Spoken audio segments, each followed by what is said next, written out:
Hey, what's happening? Hugo Mendez with Chaskis here. And as I previously said, I'm training to complete the Dirty Kanza 200.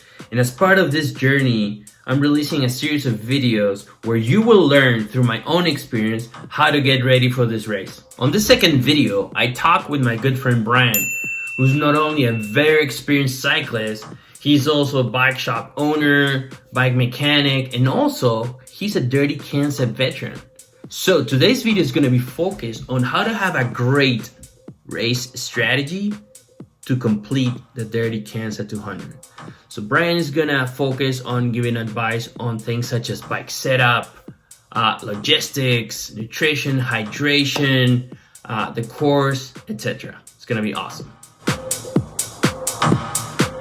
But first, if you're new to the Chaskis channel, don't forget to click on that subscribe button. Also hit that bell to be notified when I release new videos. And also, if you're on Instagram, don't forget to follow Chaskis at Chaskiup, where I'm always posting all kinds of content related with Dirty Kanza. Something that you will notice in the video is that you will only see Brian there. Well, my video skills are not the best, but the audio is pretty good, so you'll like it. All right, let's talk about race strategy to complete the Dirty Kanza.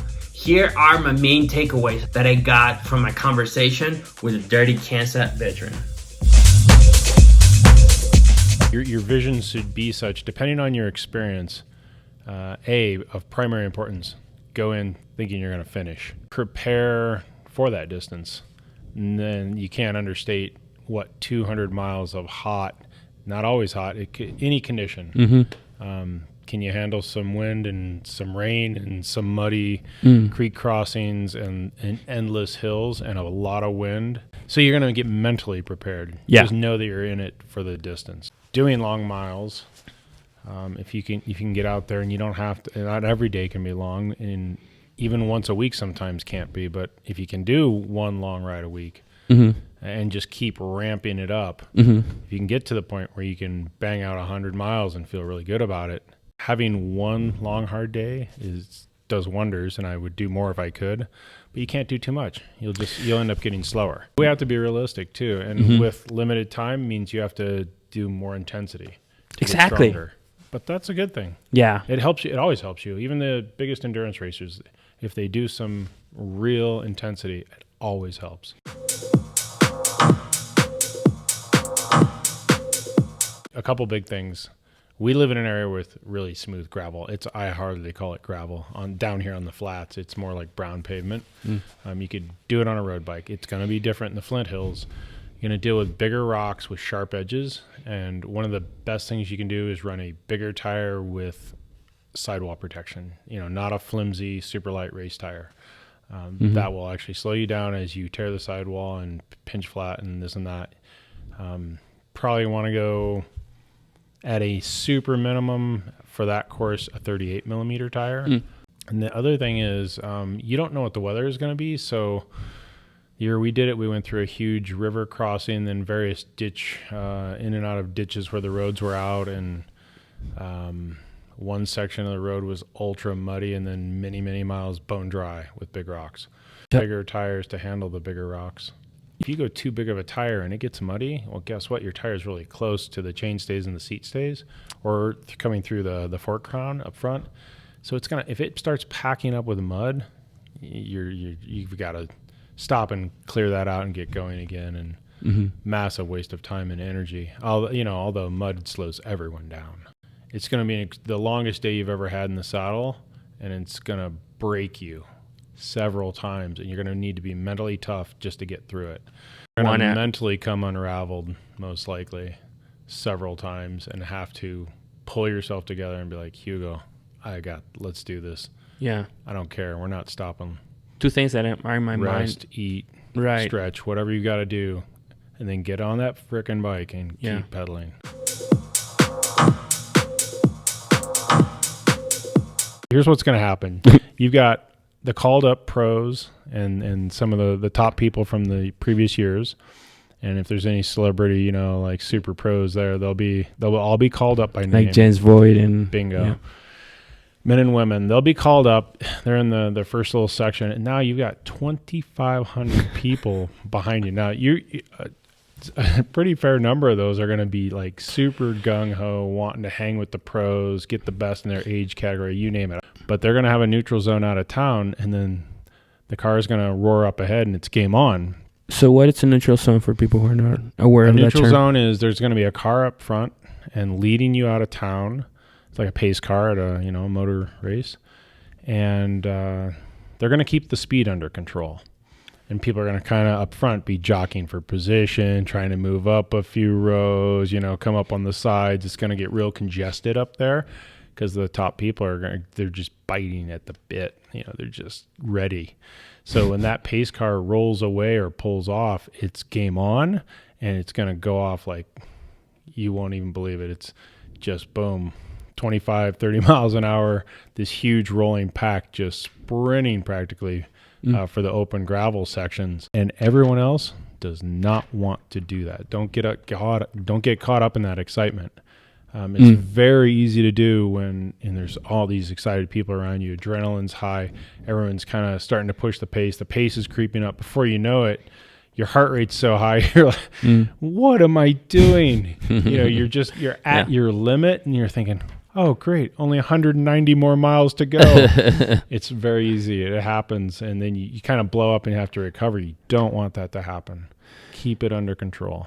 Yeah, people are going to start going faster, but it's so long and you're out on the open roads, it's going to naturally work itself out in the order of fitness pretty darn quickly. And all of a sudden, within 20, 30 miles, you're going to be with people of your own ability. And if you're with people of your own ability, that's actually a good thing if you don't mind trying to, like the top riders are going to do, they're all going to be out there drafting at high speed on gravel, but you've got to. If you try and push it by yourself, you're going to just waste massive amounts of energy. So it's best to be in a group out there on the windy sections.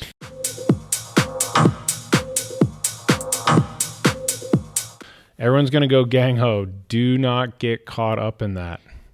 It's very easy to do, but remember, you've got a humongous day ahead of you. So it's the tortoise and the hare story. You're going to have tons of people that are going to just go blow up like supernova style, and they're going to be a hero for 40 miles, 50 miles, maybe 100, and then just full implosion. And that's it. Their race is done. Happens to a lot of people. For the race, would you go by feel? I always do. Yeah. But I think at this point, I just have enough experience. I know usually if I ramp up miles and get ready for something like this, I kind of know how hard I can push for how long intrinsically. Right. But I think a better way to do it for many people, especially without the decades of experience of riding and racing long hours, is to, if they have a coach and they have something that shows either heart rate or power, have your coach tell you like, hey, I don't want you over whatever. 250 watts for very long, then bring it back to such and such, or over this heart rate and then bring it back. This is your zone. This is your endurance zone where you can hold it all day.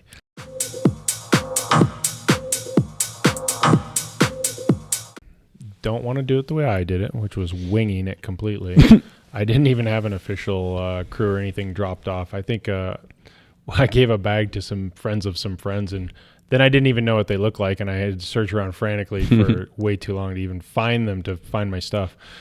Have either your crew or your friend be there and try and decide ahead of time, will they be near the entrance to that town or the exit, or how shall you find them? There's going to be more people than you can imagine out there. Or do you pay? I know there's that option, pay and then put your drop bags with those people. They'll be somewhat easy to find, and then you'll find your bag within the mix that they have. Either way, know it works for you, but take advantage. You have to have stuff at the checkpoints. You definitely need refueling and getting liquids. Figure it out ahead of time on your long rides. Does X brand or Y brand or Z brand work for you, or does it give you some kind of gastric distress?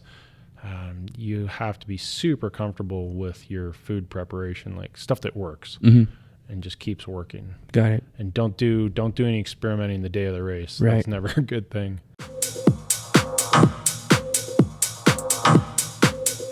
Be really careful at the start. You're going to be elbow to elbow. The speed's ramping up and people are nervous and some people are trying to move ahead. And you have it. Remember, it runs the whole gamut of experience from absolute full-on paid pros to they just took up cycling 2 months ago and are giving this a go. Like, you are going to see everything. You can also learn to read kind of the body English of people ahead of you. If someone's jerky on the bike, looking around, talking, not paying attention, not riding a straight line, wanders too much, taking a selfie, get away. Yeah. So, and just be careful passing people. You don't know. Don't expect that they're going to hold their line. Just give everyone a little leeway. And in gravel, it's slippery too. Sudden movements are to be avoided. A little passing etiquette. Always on your left. Do you say on your left, or what would you say? You don't say anything. I generally don't. Also because I found if I think they're inexperienced enough where I kind of need to say that. Sometimes I don't know how they're going to react. Yeah, that's the whole thing about going on a bike path. Do you give warning and say on your left? Because I mean, I've had people just move left when they hear that. They have no idea what it means. So generally, I kind of come up and I give them some room and I go by silently. You're gonna encounter some really fast, potentially downhills. Just treat it like any off-road race. Concentrate. Any wildlife you see, like deer or like running into the? That I remember. Snakes. What about snakes? Never saw any. Okay, good. Yeah.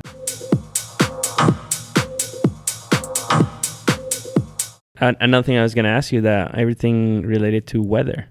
I know that you'll have to pay attention to that beforehand, and take clothes accordingly for temperature and rain. Because you can expect.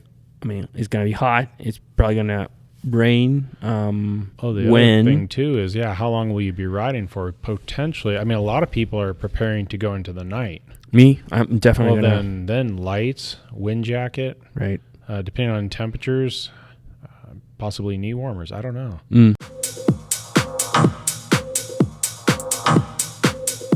I'll stuff as much food in my pockets as I think I could possibly need to the first checkpoint.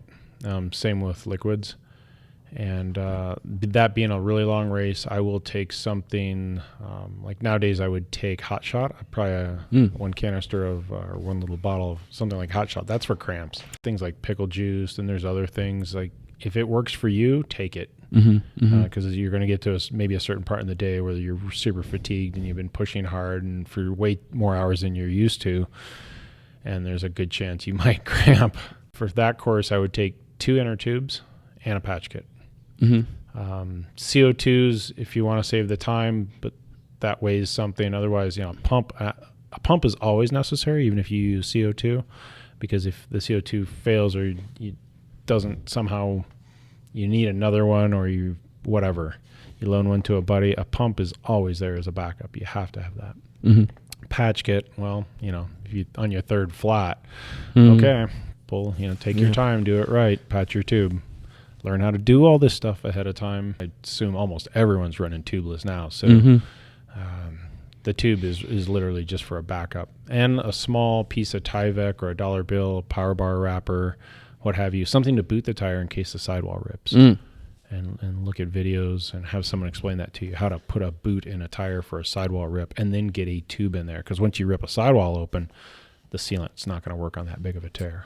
Alright, that's it. So if you found this content useful, don't forget to like this video, share it with a friend, don't forget to subscribe to the Chaskis channel, and also on Instagram, follow Chaskis at Chaskiup. Again, I'm always posting all kinds of content related with my journey to complete the Dirty Kanza 200. See you next week, and it's time to Chaskiup.